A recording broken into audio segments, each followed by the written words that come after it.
Salam jumpa teman-teman sekalian. Kembali bersama dengan saya Adi Patriabara pada Mirror episode yang ke-6. Hari ini saya mengajak kita untuk sedikit merenungkan adanya aktivitas boleh dikatakan baru yang dengan mudah kita dapat saksikan di saat pandemi COVID-19 ini melanda, yaitu antri. Hal ini menarik perhatian saya karena konon orang Indonesia itu paling susah kalau disuruh antri. Itu sebabnya tulisan mohon antri ada di mana-mana dan seringkali dilanggar. Kita seringkali juga nggak sabaran kalau disuruh antri. Kalau kebetulan teman-teman coba cari di Google Search dan menulis orang Indonesia susah antri, maka ada lebih dari 700.000 artikel tentang itu, tentang orang Indonesia susah antri. Sepertinya antri belum menjadi kebiasaan dalam hidup kita. Namun sekarang nampaknya berbeda. Beberapa waktu yang lalu saya sempat belanja di sebuah supermarket. Begitu masuk tempat parkir kami langsung diberi nomor antrian. Lalu kami diarahkan untuk melalui sebuah jalan yang dibatasi dengan tali. Pada bagian lantai di jalan itu ada tanda jarak untuk berdiri, dan di tengah-tengah jalan ada tempat untuk cuci tangan. Para pengunjung wajib mencuci tangannya, dan sebelum masuk, pas di pintu masuk, kita memberikan nomor antrian dan cocok dengan antriannya, lalu diperiksa suhu tubuhnya. Baru kemudian kita boleh masuk. Untuk pembayaran ya sama saja, kami harus antri, ada batas yang membedakan, yang membuat batas dengan yang lain. Semua tampaknya antri dengan rapi. Tidak ada yang gusar, semuanya kelihatan tertib. Saya membayangkan coba kalau budaya antri itu benar-benar terjadi dalam hidup kita setiap hari, rasanya begitu luar biasa. Mengapa saya katakan luar biasa? Karena antri sekurang-kurangnya mencerminkan dua hal. Yang pertama soal disiplin diri.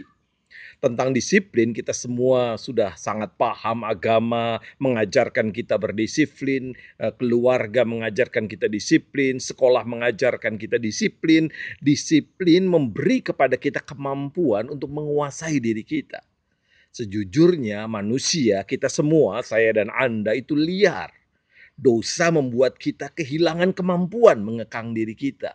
Selingkuh, korupsi, KDRT, bullying, dan banyak lagi yang lain disebabkan karena ketidakmampuan kita menguasai diri kita. Jadi belajar melalui disiplin itu sangat penting.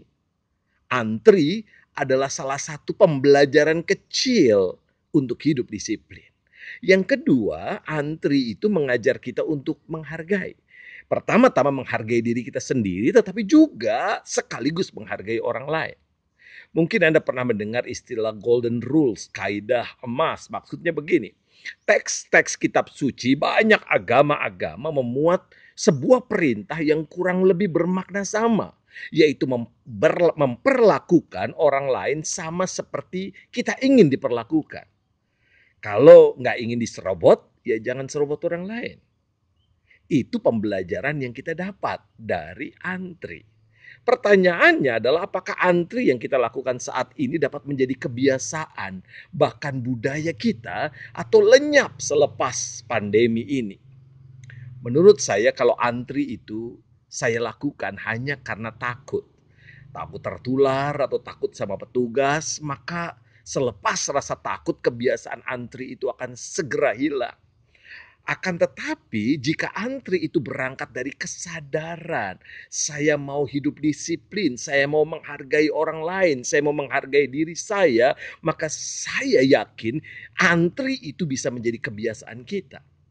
Awalnya sih boleh-boleh saja karena takut seperti sekarang ini, tetapi mari kita lanjutkan dengan kesadaran, dengan rasa hormat pada diri kita dan orang lain. Mari kita tanamkan kesadaran. Aku bisa menguasai diriku. Itu sebabnya aku sabar antri.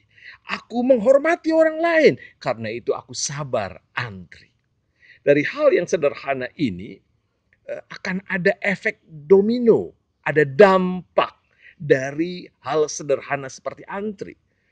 Saya memberi contoh. Misalnya kalau kita anak sekolah X dan sebagai anak sekolah X saya tertib dan teman-teman saya juga tertib, maka orang bisa menyimpulkan sekolah X di sekolah X pendidikan karakternya bagus. Tuh lihat, anak-anaknya bisa antri, murid-muridnya bisa antri. Nah, ini yang saya sebut sebagai efek domino. Bisakah kita bayangkan kalau itu terjadi, semua orang ngomong orang Indonesia itu luar biasa.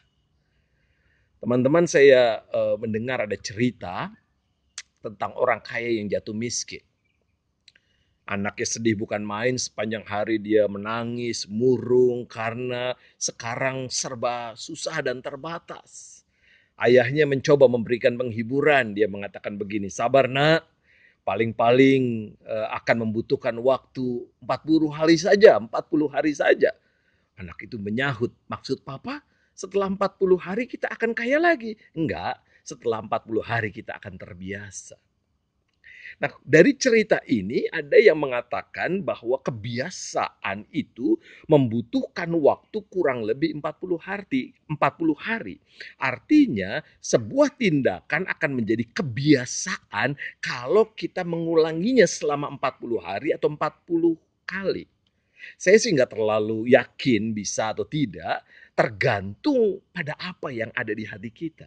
Kalau kita melihatnya seperti yang saya katakan tadi sebagai keterpaksaan atau karena takut, maka kebiasaan itu akan hilang setelah faktor pemaksa atau penyebab rasa takut itu tidak ada.